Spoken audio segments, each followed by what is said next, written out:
In this short video, we will walk through the product hierarchy modeler in ValueOps Insights. In organizations today, each team typically uses different tools in order to get their work done, so the metrics that guide them often exist in isolation. ValueOps Insights addresses disconnected silos and limited viewpoints by aggregating this data and organizing it within a structured product hierarchy.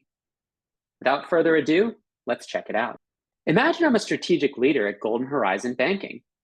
Here, I can view the DORA metrics for my entire portfolio of products, which gives me a holistic picture of our software delivery maturity.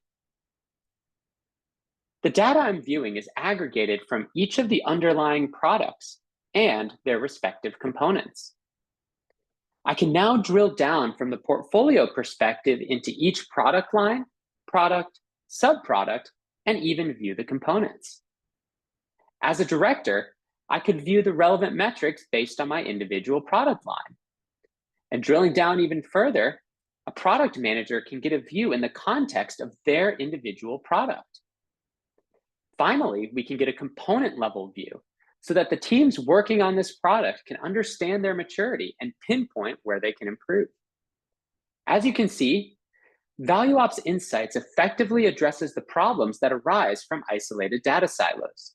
Friction is reduced as stakeholders are using the same source of truth, and we can begin to effectively identify both our holistic maturity level as well as where we should focus our improvement efforts. To see more that ValueOps Insights can provide, request a demo using this QR code. Thanks for watching this short video.